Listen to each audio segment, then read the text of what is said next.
자바 버추얼 스레드 살펴보기 라는 주제로 이제 영상 녹화할 거고요.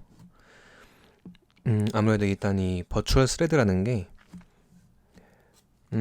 소프트웨어 엔지니어들이 어떤 성능의 최적화를 위해서 사용하는 기술이어서 아무래도 AI나 블록체인 같이 지금 어떤 산업의 변화를 이끌고 있는 그런 기술들이랑은 좀 결이 다르기는 해요.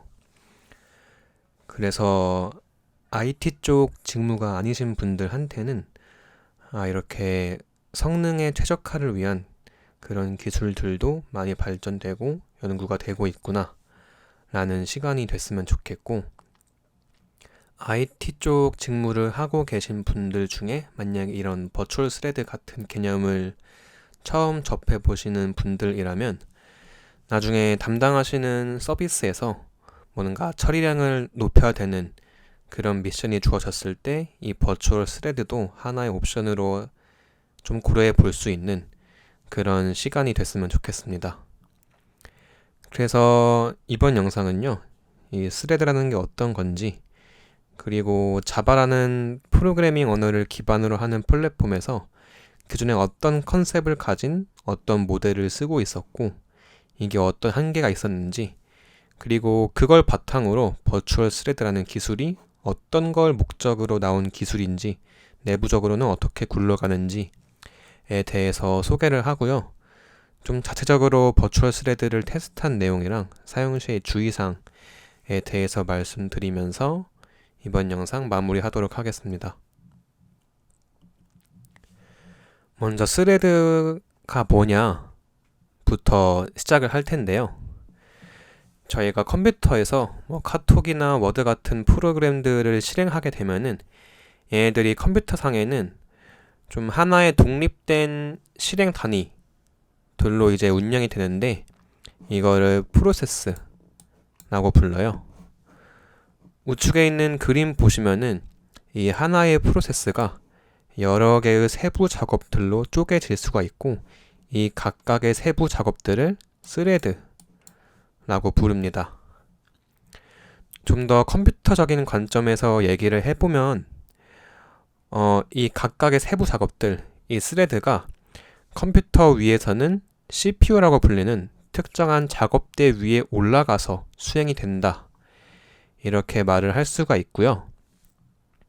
조금 다른 느낌으로 말을 하면 이 컴퓨터라는 어떤 회사가 있으면 여기서 이제 스레드라는 이름으로 직원들을, 일꾼들을 뽑고 얘네들한테 특정한 작업들을, 이 작업들을 수행할 거를 딱 맡기는 거죠.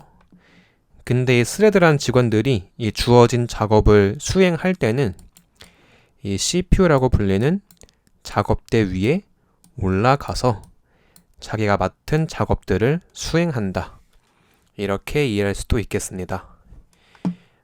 엄청 정확하게 들어맞는 그런 비유는 아닌데요. 결론적으로는 이 스레드를 어떤 작업으로도 볼 수도 있고 스레드를 일꾼으로 볼 수 있다, 이렇게 컨셉을 잡고 이번 영상 들으시면 좀 더 이해하기에 수월하실 것 같습니다. 이어서 얘기를 해보면요, 저희가 앱을 사용하든 아니면 웹사이트에 들어가서 뭔가를 하든 그럴 때는 기본적으로 이 사용자가 그 서비스가 운영되고 있는 서버로 어떠한 요청을 보내게 되면 서버가 거기에 맞는 적절한 응답을 주는 그런 식으로 이제 동작을 하고 있어요. 그리고 이 자바라는 어떤 특정한 프로그래밍 언어를 기반으로 하는 플랫폼에서는 이런 요청들이 이 서버로 들어올 때마다 하나의 스레드로, 하나의 직원으로 그 요청을 처리하는 스레드 퍼 리퀘스트라는 개념을 옛날부터 사용을 해왔어요. 그러니까 이제 회사로 치면은 하나의 일감이 들어올 때마다 하나의 직원으로, 하나의 스레드로 그 일감을 처리한다, 이렇게 이해를 할 수가 있고요. 근데 이제 이렇게 요청이 들어올 때마다 그때마다 새로운 스레드를 만드는 거, 즉 일감이 들어올 때마다 새로운 직원을 뽑는 거, 그런 거는 이제 시간적인 부분을 포함해서 비용 부담이 크기 때문에 이 스레드풀이라는 개념을 사용을 해왔습니다. 스레드풀이라고 하는 거는요, 이제 미리 일정량의 스레드를 만들어 두고, 그러니까 미리 일정량의 직원들을 뽑아 두고 요청이 들어올 때마다, 다른 말로는 일감들이 들어올 때마다 얘네들을 돌려가면서 쓰겠다. 이 스레드풀에 있는 스레드를 뽑아서 그 들어왔던 요청에 처리를 맡기겠다. 이런 컨셉으로 이해하시면 될 것 같습니다. 근데 이제 시간이 지나면서 이 서비스의 규모가 커지고 거기에 따라서 이 고객들이, 사용자들이 보낸 요청이 점점 많아질 거 아니에요. 그래가지고 이제 우리 서비스에 어떤 처리량을 높여야 되는 그런 미션이 생긴 거예요. 이 불어난 요청들을 더 높은 처리량으로 이제 대응할 수 있는 그런 간단하고 가장 단순한 방법은 결국 그런 요청들을 처리할 수 있는 스레드의 개수를 늘리는 건데, 이 스레드라는 게 무겁기도 하고 아무래도 공간적인 제약이 있다 보니까 결국 처리량이 일정 수준으로 한정될 수밖에 없었어요. 그래서 이제 그나마 만들어진 스레드들, 그나마 뽑아둔 직원들은 일을 잘 하고 있나, 이거를 자세히 뜯어보니까 얘네들이 겉으로는 저희 지금 일하고 있어요 라고 하는데, 내부를 자세히 살펴보니까 실제로는 일을 하고 있는 시간보다 놀고 있는 시간, 쉬는 시간이 많은 그런 상황들이 발생하고 있다라는 게 보이기 시작한 거예요. 그리고 컨텍스트 스위칭이라고 불리는 이 컴퓨터 위에서 발생되는 특정한 작업의 비용 부담이 점점 부각되고 있었다라는 문제도 보이기 시작했어요. 우선 이번 문제, 이렇게 만들어둔 스레드들이 왜 놀고 있나, 이거를 자세히 보니까 얘네들도 약간 나름대로의 사정이 있던 거예요. 이 하나의 스레드가, 하나의 직원이 자기가 맡은 작업을 쭉쭉쭉 진행해 나가는 과정에서 어떤 다른 작업이 끝나기를 기다려야 하는 그런 상황들이 생기게 된 거예요. 이제 일을 할 때로 비유를 해보면은, 뭔가 일을 하다가 다른 사람한테 메일을 보내고 그 메일에 대한 회신이 올 때까지는 그 일을 못하는 그런 상황이 생기기도 하잖아요. 똑같은 상황이 컴퓨터에서도 똑같이 일어난다, 이렇게 보시면 되고, 이 상황을 이제 블로킹 됐다 라고 표현을 해요. 그래서 이제 보니까 이 실제로는 이제 작업을 실행해 나가면서 이 작업을 수행하는 시간보다 이 대기하는 시간이 훨씬 더 많은 그런 상황들도 자주 발생하는 그런 문제가 점점 보이기 시작한 거예요. 그리고 이제 아까 컨텍스트 스위칭의 비용 부담이 점점 부각되고 있었다라는 거를 말씀을 드렸는데, 일단 컨텍스트 스위칭이 뭐냐? 아까 이제 컴퓨터에서는 이 CPU라고 불리는 특정한 작업대 위에서 이 스레드들을 이제 수행한다라고 했잖아요. 근데 이제 이 CPU 위에 올라가 있는, 다른 말로 하면은 CPU가 현재 수행하고 있는 그런 스레드들을 바꾸는 그런 작업들이 컴퓨터에서는 발생해요. 지금 이 CPU 위에 올라가 있는, 이 작업대 위에 올라가 있는 이 스레드를 바꾸는 작업, 그래서 현재 실행 중인 스레드를 멈추고 다른 스레드를 실행시키는 작업, 이거를 이제 컨텍스트 스위칭, 한국말로는 문맥 교환, 이렇게 불러요.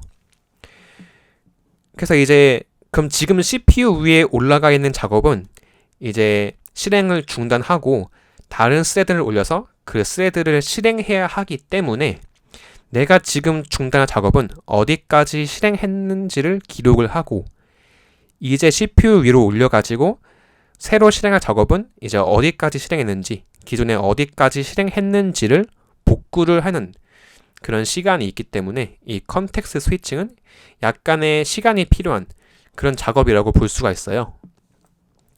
근데 이제 왜 그럼 이 컨텍스트 스위칭의 비용 부담이 점점 부각되고 있냐를 보면은, 이 자바라는 프로그래밍 랭귀지가 사용하고 있는 스레드 모델이 이 커널 스레드랑 유저 스레드가 1대1로 매핑되어 있는 그런 구조이기 때문에 그래요.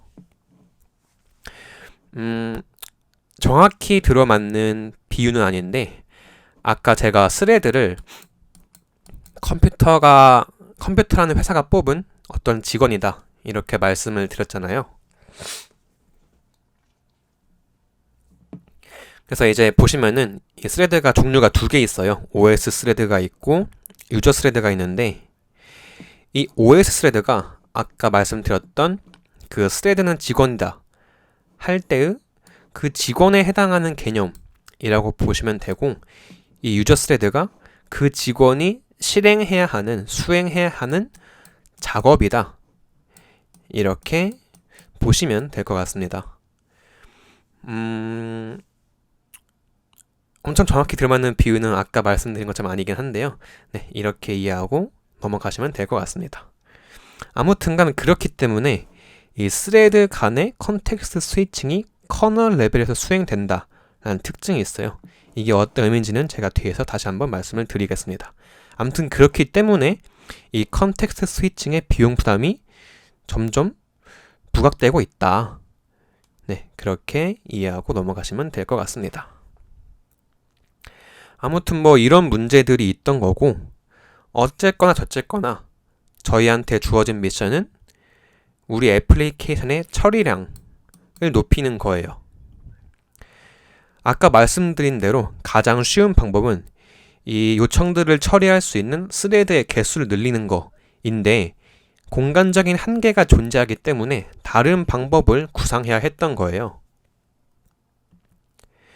그래서 자세히 보니까 이제 스레드 퍼 리퀘스트라고 해서 기존에는 이 하나의 스레드가 하나의 일을 처리하는 그런 방식을 사용하고 있었는데, 이걸 쓱 보니까 하나의 스레드가 2개 이상의 요청을 동시에 처리하게 하면은 이 처리량을 높일 수 있지 않을까? 라는 생각이 들기 시작한 거예요. 그래서 제가 방금 말한 동시가 시간적으로 동시를 의미하는 건 아니고요. 이 그림에서 보면은 원래는 이제 이 스레드가 자기가 맡은 작업을 실행하다가 이 작업이 어떤 다른 작업의 결과를 기다려야 하는 그런 상황이 생겼을 때, 원래는 이제 이때 쉬고 있었는데, 아무것도 안 하고 놀고 있었는데, 이때는 그냥 쉬지 말고 다른 작업 맡기면은 얘가 동시에 그러면은 이제 2개 이상의 작업을 처리할 수 있는 거 아니냐, 이런 개념으로 이해하시면 될 것 같습니다. 아무튼 이 생각을 바탕으로 하나의 스레드가 2개 이상의 요청을 동시에 처리하게 한다 라는 이 개념을 바탕으로 나온 게 리액티브 프로그래밍이에요. 비동기적인 그리고 논블로킹 방식의 프로그래밍 패러다임, 한마디로 이제 프로그램 하는 관점이라고 볼 수가 있는 거고요. 그래서 결국에 이제 최대 장점은 기존에 사용하고 있던 어떤 동기적인 방식에 비해서 더 적은 스레드로, 다시 말하면은 더 적은 직원들로 더 많은 요청들을 처리할 수가 있던 거예요. 한마디로 처리량이 올라갔다는 거죠. 근데 이제 이 리액티브 프로그램이 그러면 장점만 있었냐를 보면은 그게 아니었던 거예요. 그러니까 단점들이 있던 거죠. 우선은 이제 이 스레드가 2개 이상의 요청을 동시에 처리하게 한다. 이거를 하려면은 기존에 이제 프로그래밍 할 때 가지고 있던 어떤 동기적인 관점이 아니라 이제 비동기라는 이 새로운 관점으로 프로그래밍을 해야 했기 때문에 높은 진입장벽이라는 게 있던 거고, 다른 말로 표현하면은 러닝 커브가 높아지게 된 거예요. 그렇다 보니까 직관적으로 이제 코드의 흐름을 이해하는 게 어려워진다 라는 문제도 발생하기 시작을 한 거예요. 기존의 이제 동기적인 방식의 프로그래밍에서는 이 코드를 이제 쭉 보면서 우리 어떤 비즈니스적인 요구사항, 비즈니스 프로세스가 이 코드에 잘 녹여져 있는지를 판단하기가 상대적으로 쉬웠고, 또 어떤 새로운 기능을 추가해야 된다, 그런 요구사항이 생겼을 때 이 코드의 어느 부분에 그 기능을 추가해야 할지 이런 거를 판단하는 게 상대적으로 쉬웠던 거예요. 근데 이제 리액티브 프로그래밍에서는 이 코드를 쭉 봤을 때 우리의 비즈니스 프로세스가 잘 녹여져 있는지를 판단하는 것도 어렵고, 새로운 기능을 추가한다고 했을 때 이 코드의 어느 부분에 추가해야 하는지를 판단하는 것도 상대적으로 어려워진 거예요. 그리고 마지막으로 좀 디버깅이 어려워진다라는 문제도 발생했어요. 기존에는 이 하나의 스레드가 하나의 직원이 자기가 맡은 작업을 쭉 실행하는 그런 느낌이었다면 이 리액티브 프로그래밍에서는 그 하나의 작업을 여러 개의 스텝들로 쪼개서 여러 개의 스레드들이, 다시 말하면 여러 명의 직원들이 그 스텝을 어떤 파이프라인 형태로, 스트림 형태로 쭉 하는 그런 개념이었다 보니까 어떤 문제가 생겼을 때 이게 어디서부터 잘못된 건지를 판단하는 게 되게 어려워진 거예요. 컴퓨터적인 관점에서 말하면은 이제 여러 개의 스레드에서 수행이 되다 보니까 이 콜 스택을 통해서 디버깅 하는 게 어려워졌다. 문제를 찾는 게 어려워졌다. 라고 표현할 수가 있겠고, 비유를 통해서 설명하자면은 이제 어떤 일을 할 때 저 혼자서 그 일을 쭉 해왔으면은 어떤 문제가 생겼을 때 대강 이제 여기부터 잘못했겠다 이런 거를 볼 수가 있었는데, 이 일을 여러 단계를 쪼개가지고 뭐 이 단계는 제가 했다가 그 다음에 이 단계는 누가 했다가 그 다음 단계는 누가 했다가 이렇게 되다 보니까 어떤 문제가 생겼을 때 이게 어디부터 잘못됐는지, 누구한테 잘못됐는지 그런 거를 판단하는 게 어려워졌다. 이렇게 이해하시면 될 것 같습니다. 그래서 정리를 하면 이 리액티브 프로그래밍이라는 걸 사용했을 때 우리가 목표로 했던 처리량이 올라가는 거는 맞는데 상대적으로 개발 생산성이 낮아지다 보니까 이 리액티브 프로그래밍을 잘 쓰면 좋은데 결국엔 그 잘 쓰는 게 어렵다 보니까 좀 사용하기 힘들다, 그런 문제점들이 부각되기 시작한 거죠. 그래서 다시 이제 thread per request에 thread pool을 사용하던 그 원점으로 돌아와서 여전히 우리의 미션은 우리 앱의 처리량이란 거를 높이는 거예요.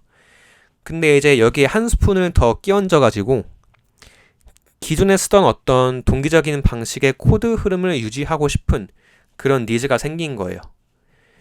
역시나 이제 가장 간단하고 단순한 방법은 이 스레드를 엄청 많이 만들면 되는데, 이게 아까 말씀드렸다시피 공간적인 제약 때문에 이게 힘든 거잖아요. 그래가지고 그러면은 이 스레드를 만들 때 가볍게 경량으로 만들면은 엄청 많이 만들 수 있는 거 아닐까? 뭐 스레드를 뭐 10만 개, 100만 개 이렇게 만들 수 있는 거 아닐까? 이런 생각이 이제 들게 된 거죠. 그래가지고 그런 가벼운 경량의 스레드를 만들어서 우리 앱의 처리량을 늘리고 기존에 사용하던 동기식의 코드 흐름을 유지해보자. 이 두 개의 목적을 달성하기 위해서 버추얼 스레드라는 기술이 나오게 됐다라고 이해하시면 될 것 같습니다. 그래서 버추얼 스레드에 대해서 이제 소개를 하면요. 작년에 2023년에 이제 자바가 21버전이 릴리즈가 정식으로 되면서 그때 이제 공식 피처로 포함된 자바 진영의 경량 스레드 기술이에요. 아까 말씀드린 것처럼 이 스레드는 이 OS 스레드, 커널 스레드, 그리고 이 유저 스레드 이렇게 두 종류가 있고, 자바에서는 아까 말씀드린 것처럼 이 유저 스레드와 OS 스레드가 1대1로 매핑이 되는 그런 구조예요. 그래서 이 기존의 이제 동작 방식을 보면은 우선 이 유저 스레드랑 OS 스레드라는 두 가지 스레드 중에서 이 CPU의 실질적인 스케줄링 대상이 되는 것, 바꿔 말하면은 이 CPU라는 작업대 위에 실질적으로 올라와서 수행되는 스레드는 OS 스레드예요. 그래서 이 기존의 어떤 동작 방식을 보면 이 OS 스레드가 CPU 위에 올라오면은 얘한테 1대1로 매핑되어 있는 이 유저 스레드가 실행되는 그런 구조였다면, 이제 버추얼 스레드는 이 OS 스레드가 CPU 위에 올라오면 얘한테 1대1로 매핑되어 있는 이 유저 스레드, 장착이 돼 있는, 마운트가 돼 있는 이 버추얼 스레드가 실행되는 그런 구조예요. 동작하는 방식을 조금만 더 설명을 드리면은, 기존에는 이 유저 스레드가 쭉쭉쭉 실행이 되면서 블로킹이 되면 얘한테 묶여있는 이 OS 스레드까지 같이 블로킹 되는 그런 구조였는데, 이 버추얼 스레드는 이 버추얼 스레드가 쭉쭉쭉 실행이 되다가 블로킹이 돼요. 그러면은 이 유저 스레드가 이 버추얼 스레드를 떼어내고 이 다른 버추얼 스레드를 자기한테 장착시켜서 그 뒤에 이 버추얼 스레드의 내용을 실행을 하게 돼요. 그래서 실질적으로 이 CPU 위에 올라와 있는 이 OS 스레드는 블로킹이 되지 않게 되고, 결론적으로는 겉으로는 어떤 동기적인 방식의 코드 흐름이 유지가 되면서 내부적으로는 비동기 방식과 비슷하게 이렇게 굴러가기 때문에 논블로킹 처리가 가능해지고, 그렇기 때문에 처리량이 향상되는 그런 효과를 가져올 수 있게 되는 거예요.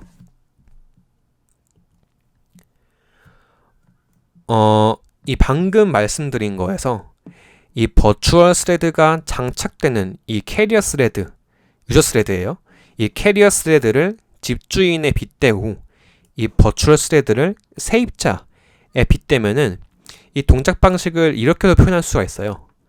이 집주인이 세입자를 집에 들여서 이 세입자가 해야 되는 일을 하게 해주는 거예요. 그래서 그 세입자가 그 방에서 이제 할 일을 쭉쭉쭉 하면서 자기가 할 일을 다 마치거나 잠깐 쉬려고 하면은 집주인이 이 세입자를 집 밖으로 내보내는 거예요. 그 다음에 이제 다른 세입자를 자기 집에 들어와서, 그러니까 월세 같은 거죠. 자기가 이번엔 그 세입자가 할 일을 하도록 해주는 그런 어떤 느낌인 거고, 근데 만약에 이 내보내진 세입자가 저 이제 그만 쉬고 다시 아까 하던 거 마저 하겠습니다 라고 하면은 그 세입자가 아까 내보내진 그 집주인의 방에 다시 들어갈 수도 있고, 아니면 다른 집주인의 방에 들어갈 수가 있고, 어쨌든 그렇게 해가지고 다시 자기가 하던 일을 마저 수행하게 되는 그런 식으로 이제 굴러간다 라고 이해하시면 될 것 같아요. 그래서 방금 말씀드린 이 동작 방식을 좀 코드 단에서 한번 살펴보기 위해서 우선은 이제 버추얼 스레드의 주요 구성 요소들을 한번 말씀드리려고 해요.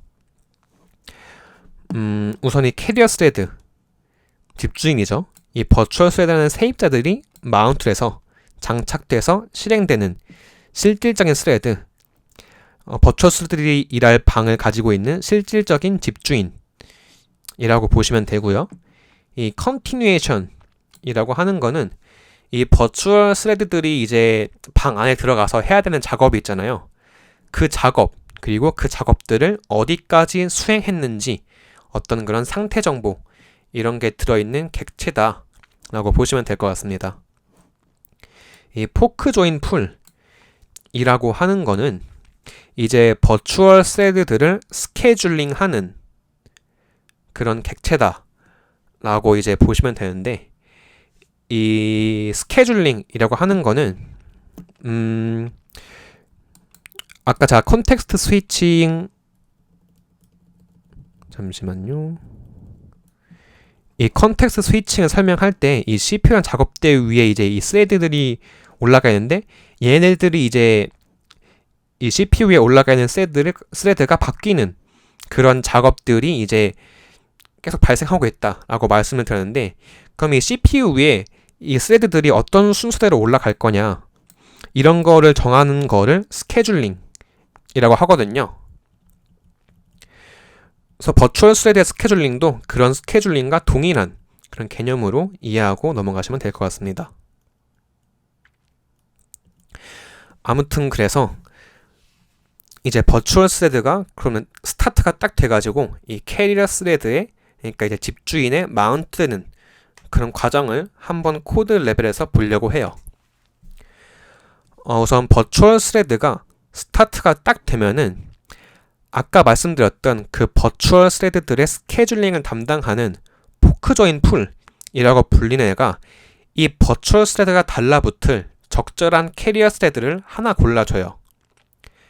이 캐리어 스레드들은 저마다 이제 워크 큐라고 불리는 어떤 자기가 해야 되는 작업들의 대기열이라는 거를 가지고 있는데, 이 워크 큐에 아까 스타트가 된 버추얼 스레드의 run continuation 이라는 필드가 들어오게 돼요. 실제로 코드 흐름 보면은 버추얼 스레드가 스타트가 딱 되면서 이 submit run continuation 이라는 메서드가 수행되면서 타고 오면은 특정한 캐리어 스레드의 워크 큐에 이 버추얼 스레드의 run continuation 이란 필드가 넣어지는 거를 실제로 볼 수가 있어요. 아까 이제 continuation 이라고 하는 거는 어떤 버추얼 스레드들이 실행해야 되는 작업이라고 말씀을 드렸잖아요. 이 run continuation 이라고 하는 거는 그 작업들을 실제로 실행시키는 버튼, 자바 관점에서는 그 continuation을 실제로 실행시키는 람다식이라고 보시면 됩니다.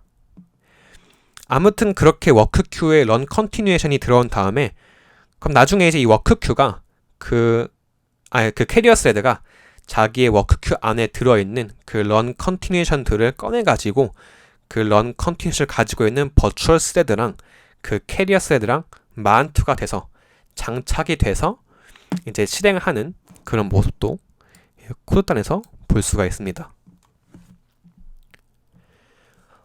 다음으로는 이제 버추얼 스레드가 쭉쭉쭉 실행되면서 블로킹이 되면서 언마운트가 되고 다른 버추얼 스레드로 갈아 끼워지는, 세입자가 내보내지고 다른 세입자가 들어오는 그런 과정을 한번 보려고 해요.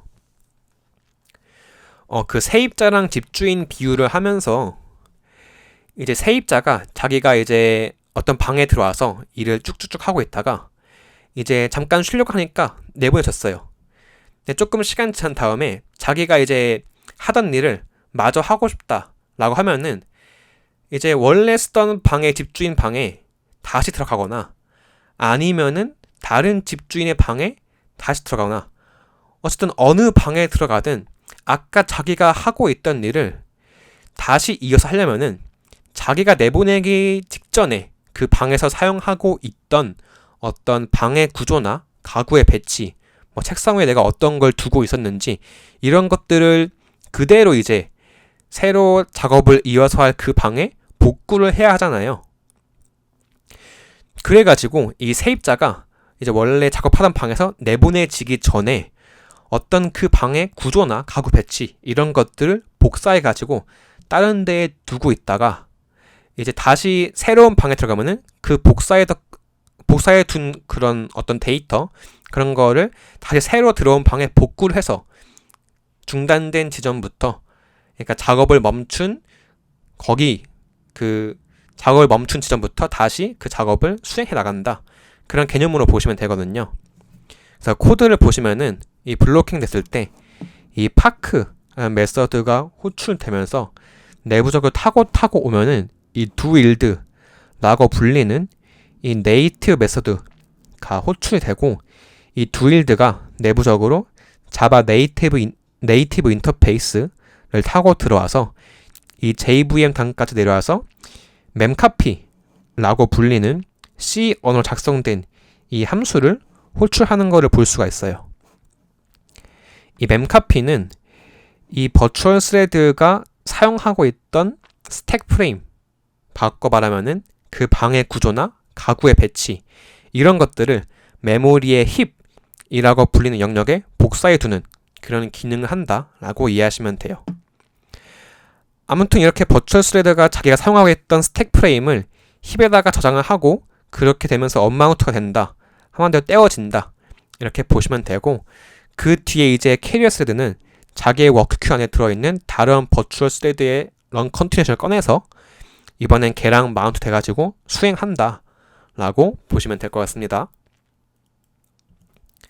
마지막으로 이제 블로킹된 버추얼 스레드가 다시 수행되는 과정을 보려고 하고요. 이제 unpack라는 메서드가 호출이 되면서 아까 버추얼 스레드가 스타트 됐을 때 봤었던 submit run continuation 이란 메서드가 호출되면서 또 타고 와서 다시 어떤 캐리어 스레드의 워크 큐에 이 버추얼 스레드의 런 컨티뉴에이션 필드가 들어오는 거를 볼 수가 있고요. 나중에 이 캐리어 스레드가 이 런 컨티뉴에이션을 꺼내가지고 마운트가 될 때, 그때는 이제 그 버추얼 스레드가 힙이라는 영역에 보관하고 있던 자신의 스택 프레임을 다시 가져와서 중단된 지점부터 작업을 재개한다 라고 보시면 될 것 같습니다. 네. 그래가지고 제일 처음 말씀드렸던 이 버추얼 스레드의 동작 방식에 살을 조금 붙여가지고 구체적으로 한 번만 더 정리를 해보면요. 결국 버추얼 스레드는 이 캐리어 스레드의 워크 큐에서 워크 스틸링 방식으로 마운트가 돼가지고 실행된다 라는 거예요. 이 워크 스틸링이라고 하는 거는 아까 말씀드린 것처럼 이 캐리어 스레드가 자신의 워크 큐 안에 들어있는 런 컨티뉴에이션들을 꺼내가지고 이제 수행하게 될 텐데, 만약에 이제 자신의 워크 큐 안에 아무것도 들어있지 않은 그런 상황이 발생할 수도 있잖아요.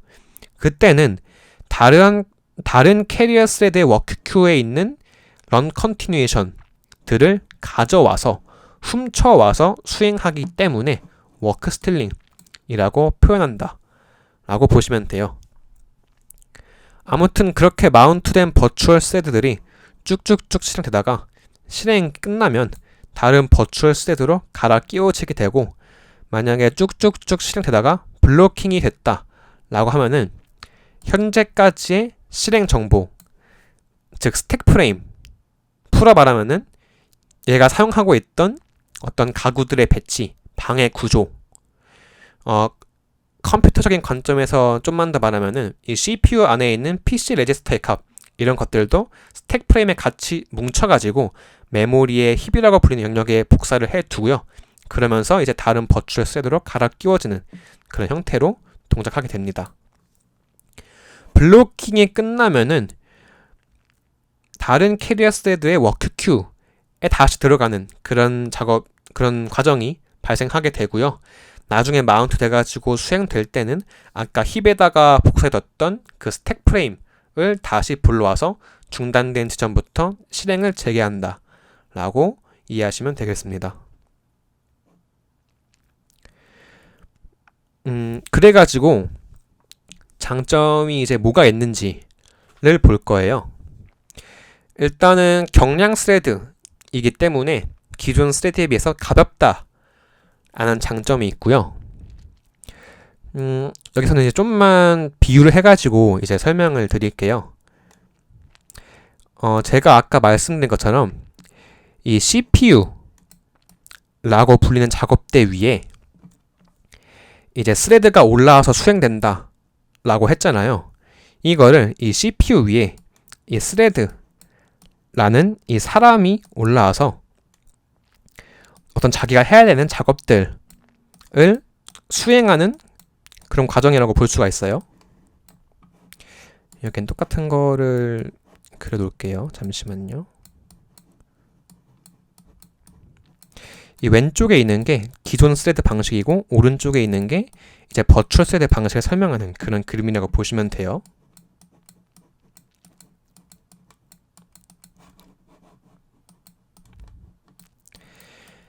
그래서 이제 일단 콘텍스트 스위칭이라고 하는 게 아까 말씀드린 것처럼 이 CPU 위에 올라와 있는 이 작업들을 바꾸는 그런 과정이다라고 말씀을 드렸는데, 이 기존의 스레드 방식에서는 이 컨텍스트 스위칭이라고 하는 게 이 CPU 위에 올라가 있는 이 사람을 바꾸는 그런 형태로 이제 일어나는 거예요.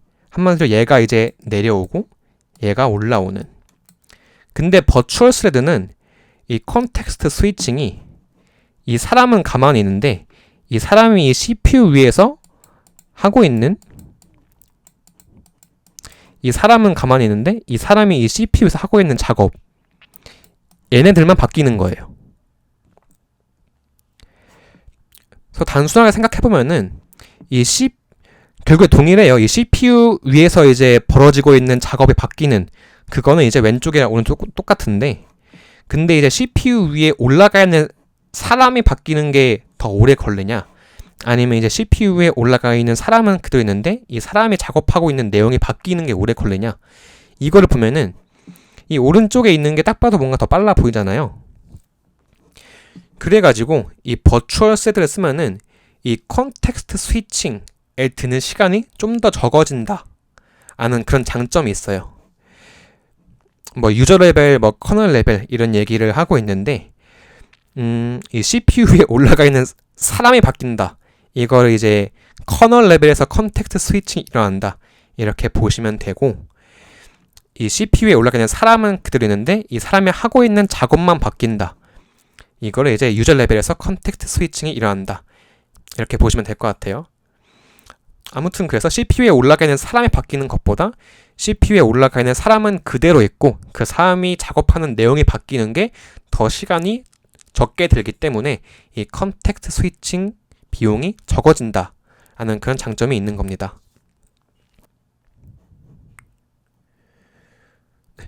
또 그리고 이제 말씀을 드리면은, 이 기존 방식에서는 이 CPU 위에 올라가 있는 이 스레드라고 불리는 직원이 어떤 일을 쭉쭉쭉 진행하다가 블로킹이 됐어요. 뭐 다른 사람한테 메일을 보냈는데 그 메일에 답변이 올 때까지 기다려야 한다, 그런 상황이 생기면은 이 스레드한테는, 이 직원한테는 더 이상 일을 주질 않는 거예요. 그러니까 이 직원 더 이상 이제 안 쓰는 거예요, 그 기다리는 시간 동안은. 근데 이 버추얼 스레드를 쓰는 방식에서는 이 스레드가 이 CPU 위에 올라와서 작업을 쭉쭉 진행하다가 블로킹이 생겼어요. 그러면은 이 스레드가 하고 있는 이 작업만 바꿔주는 거기 때문에 계속 얘한테도 뭔가 일을 시킬 수가 있는 거예요. 그래가지고 결국 기존의 방식에서는 블로킹이 발생하면은 이 직원을 못 쓰는데, 이 버추얼 스레드 방식에서는 이 스레드에 블로킹이 발생해도 이 직원을 여전히 쓸 수가 있기 때문에 처리량에 올라가는 그런 효과가 생기는 거예요. 좀 더 컴퓨터적인 관점에서 말하면은 이제 논블로킹 처리가 가능해지기 때문에, 왜냐하면 내부적으로는 약간 비동기적인 방식과 비슷하게 근로하기 때문에 이 논블로킹 처리가 가능해져서 어떤 코드를 수정하는 공수를 최대한 줄이면서 결국에는 우리 앱의 처리량을 올릴 수 있는 그런 효과를 가져오게 되는 거예요. 네.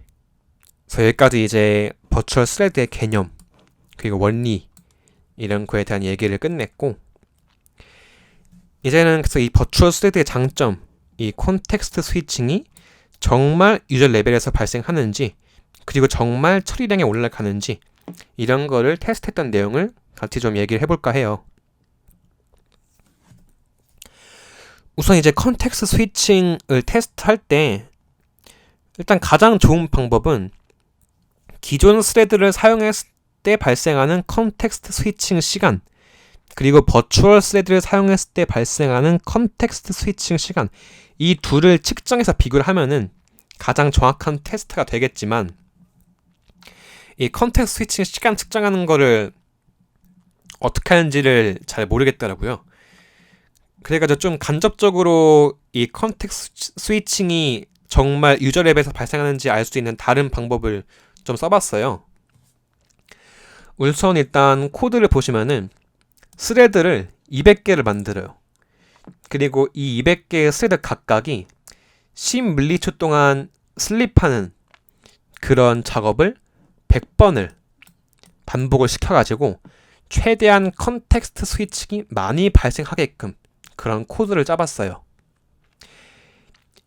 이 동일한 작업을 기존 스레드를 사용해서 동작시켰을 때, 그리고 우측에 보이는 것처럼 버추얼 스레드를 사용해가지고 동작시켰을 때, 이렇게 두 개의 프로그램을 만든 다음에 이제 리눅스의 퍼프라고 해가지고 어떤 커널의 퍼포먼스를 측정할 수 있는 그런 툴이 있고, 얘를 활용하면은 어떤 프로그램을 수행할 때 이 커널 레벨에서 컨텍스트 스위칭이 몇 번 발생했는지 이거를 카운트할 수가 있더라고요. 그래가지고 버추얼 스레드가 정말로 컨텍스트 스위칭이 유저 레벨에서 발생한다면 이 퍼플한 툴로 컨텍스트 스위칭 횟수를 측정했을 때 기존 스레드를 사용한 방식보다 좀 더 낮게 측정되지 않을까 라고 예측을 하고 진행해 봤습니다. 또 그리고 이제 예측해 보면은요, 이제 이 코드를 보면은 이제 200개의 스레드가 이 슬립 상태에 빠지는 거를 100번씩 반복하기 때문에 약 2만 번 정도의 컨텍스트 스위칭이 발생할 것이다. 이 기존 스레드 방식에서는 그런 것도 예측을 해볼 수가 있었어요. 그래서 결과를 보면요, 우선 각각 3번씩 측정을 했고 결국 이제 값들을 계산해 봤을 때 기존 스레드를 사용한 방식은 이제 초당 컨텍스트 스위칭 횟수가 약 19,900번 나온 거를 볼 수가 있었고요. 이 버추얼 스레드를 사용했을 때는 이 초당 컨텍스트 스위칭 횟수가 약 5,300번 나온 거를 볼 수가 있었어요. 그리고 이 프로그램이 실행되면서 유저 모드로 실행된 시간의 비율, 그리고 커널 모드로 실행된 시간의 비율을 봤을 때 이 기존 스레드를 사용했을 때보다 버추얼 스레드를 사용했을 때 유저 모드에서 실행된 비율이 좀 더 높다라는 것도 확인해 볼 수가 있었어요.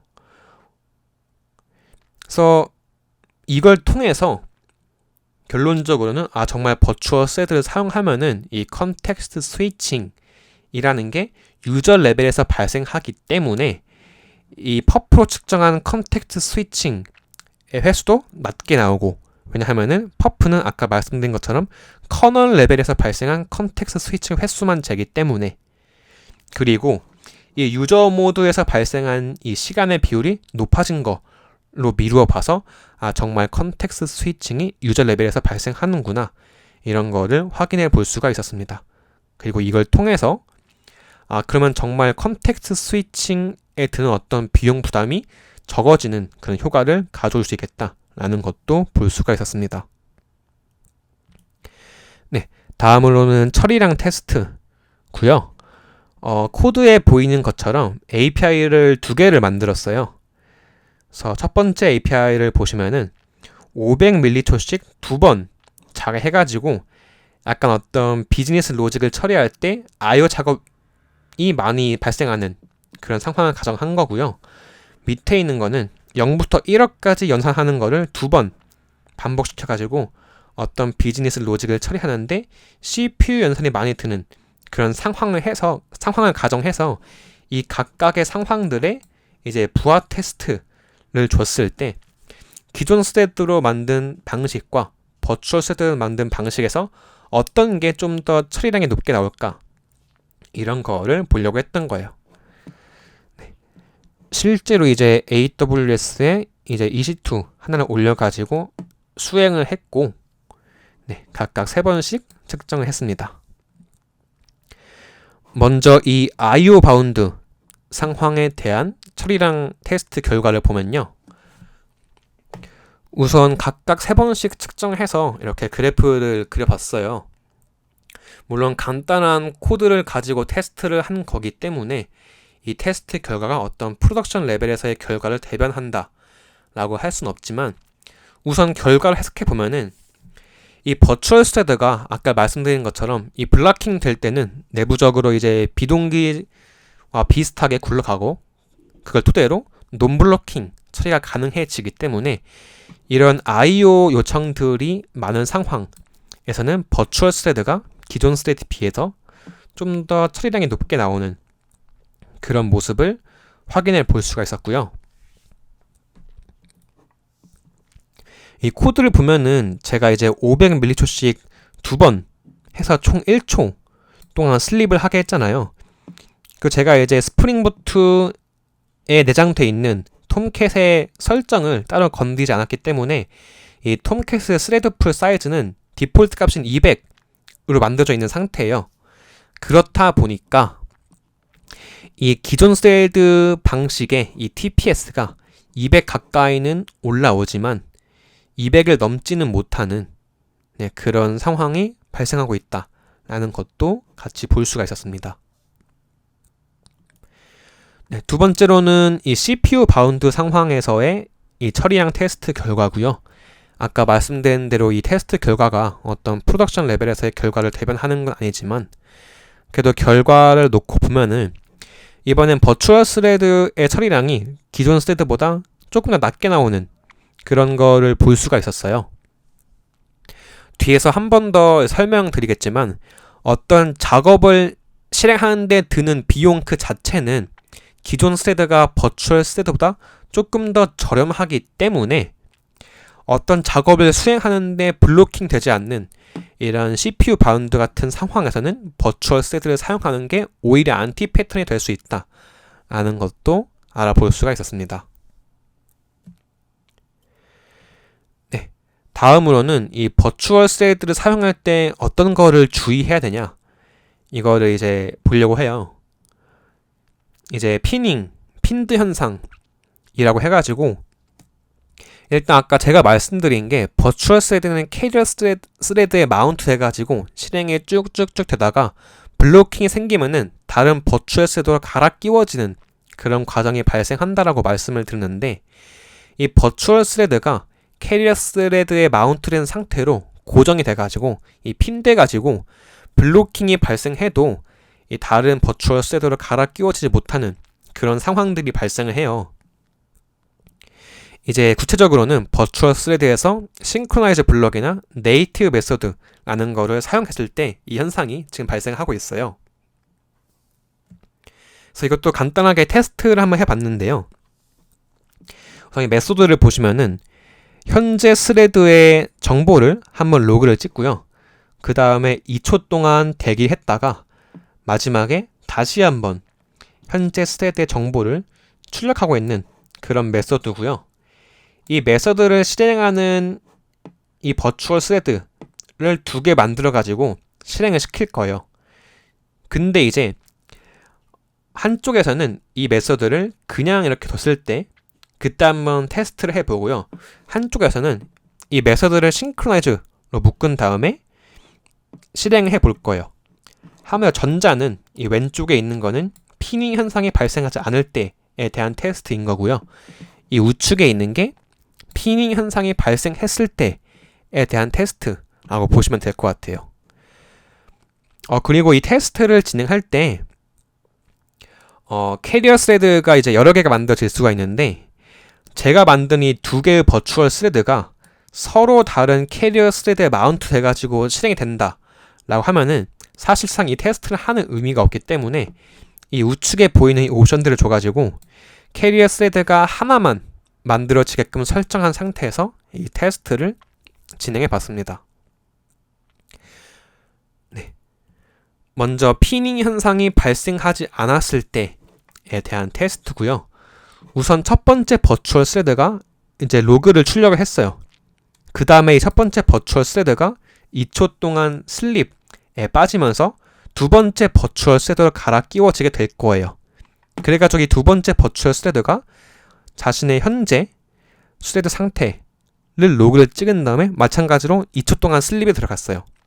그래서 2초가 지난 다음에 다시 첫 번째 버추얼 스레드가 마운트 돼가지고 마저 자신의 로그를 찍고 그 다음에도 이제 두 번째 버추얼 스레드로 깨어나가지고 다시 마운트가 돼서 자신의 로그를 찍는 그런 모습을 볼 수가 있어가지고 전체적인 실행 시간이 한 2초 정도에 수행된 거를 저희가 볼 수가 있어요. 반면에 이제 피닝 현상이 발생한 경우에는 우선 첫 번째 버추얼 스레드가 로그를 찍어요. 그 다음에 2초 동안 슬립에 들어가게 되는데 피닝 현상이 발생해가지고 두 번째 버추얼 스레드로 갈아 끼워지지 못해요. 그래가지고 생으로 이제 2초가 지난 다음에 첫 번째 버추얼 스레드가 자신의 마지막 로그를 찍는 거 이거를 볼 수가 있고요. 그 다음에야 이제 두 번째 버추얼 스레드로 갈아 끼워져서 그 다음에 두 번째 버추얼 스레드가 이렇게 로그를 찍고 또 2초가 지난 다음에 마지막 로그를 찍는 그런 모습을 볼 수가 있고요. 그래가지고 전체적으로 이 프로그램을 실행하는데 드는 시간이 4초 정도가 된 거를 볼 수가 있습니다. 한마디로 이걸 통해서 이 피닝 현상이 발생했을 때는 버추얼 스레드가 갈아 끼워지지 못하기 때문에 성능 저하의 직접적인 원인이 될 수 있다라는 거를 살펴볼 수가 있었어요. 그리고 이제 로그 정보를 보면은 이 스레드 정보가 이렇게 포크 조인 풀 1에 워커 1 다 이렇게 동일하게 뜨는 걸로 봐가지고 얘네들이 정말 같은 캐리어 스레드 위에서 실행됐구나 라는 것도 같이 확인을 해볼 수가 있었습니다. 그럼 그래가지고 그럼 이 피닝 현상 이거 어떻게 해야 되냐 라는 거를 보면요, 우선 이 싱크로나이즈 블럭은 리인트런트락 이라는 걸로 대체를 하면은 동일하게 동작은 하는데 이 피닝 현상이 발생하지 않도록 그렇게 조치를 해줄 수가 있고요.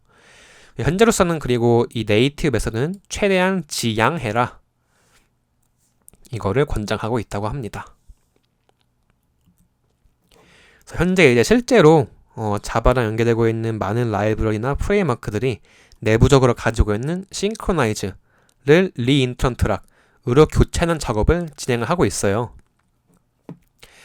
마리아DB 같은 경우에는 이미 이제 리인트런트락을 바꿔가지고 정식 릴리즈가 된 걸로 알고 있고요. 현재 날짜 2024년 9월 28일 기준으로 MySQL은 아직까지 안 된 걸로 알고 있습니다. 정식 픽처로 이제 합쳐지진 않은 걸로 알고 있어요. 네, 그래가지고 마지막으로 정리 한번 해보려고 합니다. 버추얼 스레드, 그래서 언제 쓰면 좋은가? 우선 아까 말씀드린 것처럼 작업 자체를 실행하는 비용은 플랫폼 스레드, 다른 말로 하면 기존 스레드가 버추얼 스레드보다 조금 더 저렴해요. 왜냐하면은 아까 저희가 살펴본 것처럼 버추얼 스레드는 실행될 때 워큐 안에 태스크가 푸시가 됐다가 이걸 꺼내가지고 마운트가 되고 끝나면 다시 언마운트가 되고 이런 자잘자잘한 과정들이 붙어있기 때문에 결국 얘네들이 약간의 오버헤드가 된다는 거고요. 근데 이제 어떤 블로킹 처리에 드는 비용, 이거는 버추얼 스레드가 기존 스레드보다 훨씬 더 저렴하다, 그런 특징이 있다는 것을 일단 알고 있어야 돼요. 그리고 이제 아까 저희가 살펴본 것처럼 IO 바운드랑 CPU 바운드 거기에 대한 테스트를 해본 것처럼 이제 CPU 바운드 같은 상황에서는 버추얼 스레드를 쓰는 게 오히려 더 안 좋거든요. 그래가지고 하나 명심해 둬야 될 게 이 버추얼 스레드가 기존 스레드를 대체하는 개념이 아니다 라는 거예요. 그래가지고 이제 약간 이런 거죠. 뭔가 버추얼 스레드 쓰면은 이 처리량이 더 올라가는 것 같은데 이제 그냥 우리 서비스는 다 버추얼 스레드 쓰면 되는 거 아닌가요? 라고 해가지고 버추얼 스레드 정말 그냥 그렇게 다 도입을 하면은 이게 하나의 안티 패턴이 될 수도 있다는 거예요. 그리고 이 버추얼 스레드가 결국에는 이제 응답 속도가 아니라 처리량이라고 하는 거를 올려주는 그런 기술이기 때문에 만약에 지금 우리한테 주어진 미션이 어떤 API의 응답 속도를 3초에서 무조건 1초 밑으로 나오게끔 바꿔야 된다, 그런 거라고 하면은 이 버추얼 스레드가 아니라 다른 기술을 알아보는 그게 더 권장된다라고 할 수가 있어요. 그래서 정말 언제 쓰면 좋냐 라는 거를 알아보면요, 우선 기존에 쓰고 있는 시스템이 스레드 퍼 리퀘스트를 기반으로 하고 있어야 돼요. 만약에 우리가 지금 기존에 쓰고 있는 시스템이 리액티브 프로그래밍의 어떤 대표 느낌인 스프링 웹플럭스를 쓰고 있다 라고 하면은 이 리액티브 프로그램은 비동기적인 관점에서의 패러다임이고 버추얼 스레드는 동기적인 관심의 패러다임이기 때문에 쉽게 말하면 이 두 개의 사상이 안 맞는 거거든요. 그래가지고 리액티브 프로그래밍을 하고 있다 라고 하면은 버추얼 스레드를 안 쓰는 게 좋은 거고요.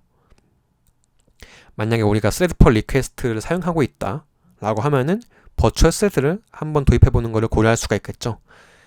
근데 이제 그렇다고 이제 막 쓰면 되는 거 아니고 뭔가 우리 서비스로 들어오는 요청들이 대부분 IO 요청 위주이고 그리고 우리 서비스 생기는 이 병목의 원인이 그런 IO 요청들 때문인 게 맞을 때 그때 이제 버추얼 스레드를 도입하면은 이 처리량이 올라가는 거를 기대해 볼 수가 있습니다.